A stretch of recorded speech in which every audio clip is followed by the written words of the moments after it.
तो चलिए बिना किसी देरी के इस एक्सप्लेनर में चलते हैं।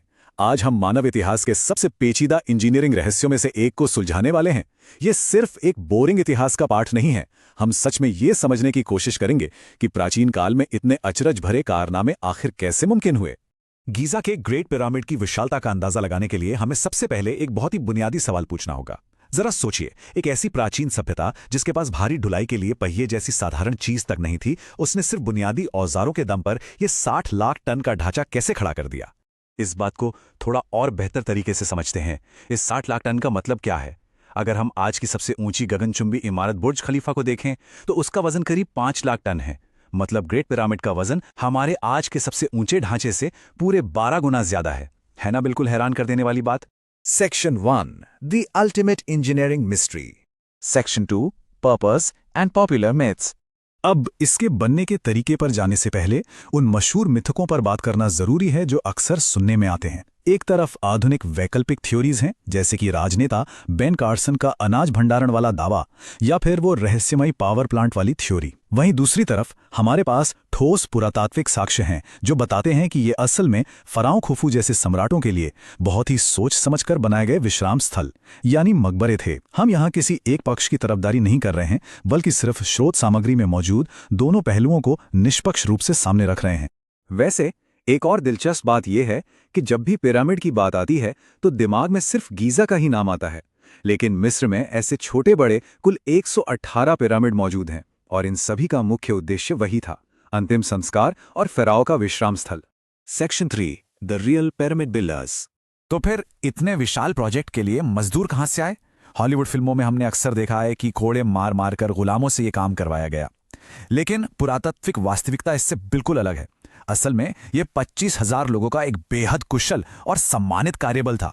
इन लोगों को बाकायदा वेतन मिलता था, बेहतरीन खाना दिया जाता था और उनके लिए चिकित्सा और रहने के लिए खास अस्थायी शहर भी बनाए गए थे। इस असंभव से लगने वाले काम को मुमकिन बनाया एक बहुत ही शानदार और आधुनिक प्रोजेक्ट मैनेजमेंट स्ट्रक्चर ने। जरा इस पर गौर करें। 2000 श्रमिकों की टीमें थी जो 1000 के समूहों में बंटी थीं। फिर ये 200 और अंत में 20-20 लोगों के विशेष समूहों में विभाजित थीं। इसी सटीक व्यवस्था की वजह से आम नागरिक और यहाँ तक कि किसान भी अपने खाली समय में इस राष्ट्रीय प्रोजेक्ट का हिस्सा बन पाए। काम करने वाले लोग तो मिल गए, लेकिन अब अगला सबसे बड़ा सवाल ये उठता है कि ये लाखों भारी भरकम चूना पत्थर और ग्रेनाइट के ब्लॉक, जिनका वजन 60-60 टन तक था, रेगिस्तान पार करके गीजा के पठार तक पहुंचे कैसे? Section 4. Moving Mountains of Stone. 55 lakh ton चूना पत्थर और 8,000 टन एस्वान ग्रेनाइट को खिसकाना कोई मजाक नहीं था। इसके लिए जलमार्ग और जमीनी परिवहन का एक गजब का तालमेल बिठाया गया। मुख्य रूप से इसमें 3 चरण थे। पहला, तांबे के औजारों से खदान से पत्थर काटना। दूसरा, नील नदी की विलुप्त हो चुकी आहरामत शाखा का एक हाईवे की तरह इस्तेमाल करना। और तीसरा, गीली रेत पर भारी लकड़ी की स्लेट से पत्थरों को खींचना। अब यहाँ विज्ञान की एक बहुत ही कमाल की तरकीब सामने आती है। हैरानी की बात है कि लकड़ी की स्लेज के आगे की रेत में सिर्फ 2 से 5% पानी मिलाने से घर्षण यानी फ्रिक्शन बहुत कम हो जाता है। आधुनिक वैज्ञानिकों ने भौतिकी के इस नियम को सच साबित किया है और मजे की बात तो यह है कि प्राचीन मकबरों के चित्रों में भी बिल्कुल यही तकनीक दिखाई गई है। इसका सबसे सीधा और बड़ा सबूत 1900 ईसा पूर्व की इस प्राचीन कलाकृति में मिलता है। इसमें साफ तौर पर 172 आदमियों को रस्सियों के सहारे 60 टन की मूर्ति खींचते हुए दिखाया गया है और ध्यान से देखने पर पता चलता है कि एक व्यक्ति आगे आगे लगातार पानी डाल रहा है। इसी तकनीक की मदद से वो बिना पहिए के इतना भारी वजन खींच पाए। ठीक है, पत्थरों को जमीन पर खिसकाना तो समझ आ गया, लेकिन बिना किसी आधुनिक क्रेन के उन भारी भरकम पत्थरों को 147 मीटर की ऊंचाई तक ले जाकर एक के ऊपर एक कैसे रखा गया? ये हमारी अगली सबसे बड़ी पहेली है। Section 5. Methods of Stacking Stones. इसे समझने के लिए हमें शैडो ऑफ को देखना होगा। ये असल में पानी खींचने के लिए इस्तेमाल होने वाला एक बहुत ही पुराना लीवर उपकरण है।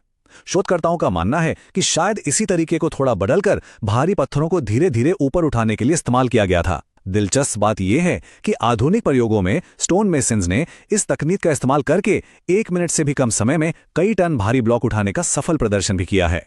अगर हम 2026 के लेटेस्ट रिसर्च की बात करें तो वो किसी एक तरीके पर निर्भर नहीं है। उनका मानना है कि निर्माताओं ने कई शानदार तकनीकों का एक साथ इस्तेमाल किया। इसमें पिरामिड के अंदर छुपे हुए स्पाइरल रैंप, ग्रैंड गैलरी का इस्तेमाल करने वाले काउंटरवेट पुलिस सिस्टम और यहां तक कि पानी के दबाव से चलने वाली हाइड्रोलिक लिफ्ट्स भी शामिल हो सकती हैं। और इन सभी उन्नत प्रणालियों का होना बहुत जरूरी था। क्यों? क्योंकि ग्रेट पिरामिड सिर्फ 20 सालों में बनकर तैयार हो गया था। जरा सोचिए, 20 साल। इस समय सीमा का मतलब है कि उन्हें हर 1 से 3 मिनट में एक ब्लॉक को बिल्कुल सटीक जगह पर रखना होता था। है ना, एकदम अकल्पनीय। इन सब में आर्किटेक्ट जीन पियर हॉर्डन की थियरी बहुत कुछ साफ कर देती है। उनका मानना है कि पिरामिड के निचले 30% हिस्से के लिए बाहर से एक रैंप बनाया गया था, लेकिन उसके बाद अंदर ही अंदर एक घुमावदार रैंप बनाया गया जिसमें क्रेन के लिए खुले खांचे थे। ये थ्योरी इस सवाल का भी जवाब दे देती है कि पिरामिड के बाहर विशाल रैंप के अवशेष क्यों नहीं मिलते, क्योंकि असल में वो रैंप पिरामिड के अंदर ही बना था। Section 6 precision without modern technology. भारी भरकम पत्थरों को उठाने के अलावा इस रहस्य की आखिरी और सबसे चौंकाने वाली परत है इसकी भौगोलिक सटीकता। पिरामिडों को ओरियन तारामंडल से जोड़ने वाली थ्योरीज काफी मशहूर हैं, लेकिन समय के साथ तारों की स्थिति बदलने की वजह से विज्ञान इसे ज्यादा तवज्जो नहीं देता। इसके बजाय ऑटम इक्विनॉक्स यानी शरद विषुव के दौरान परछाइयों का इस्तेमाल करना एक बहुत ही ठोस और वैज्ञानिक स्पष्टीकरण देता है कि उन्होंने ये सटीक अलाइनमेंट आखिर हासिल कैसे किया।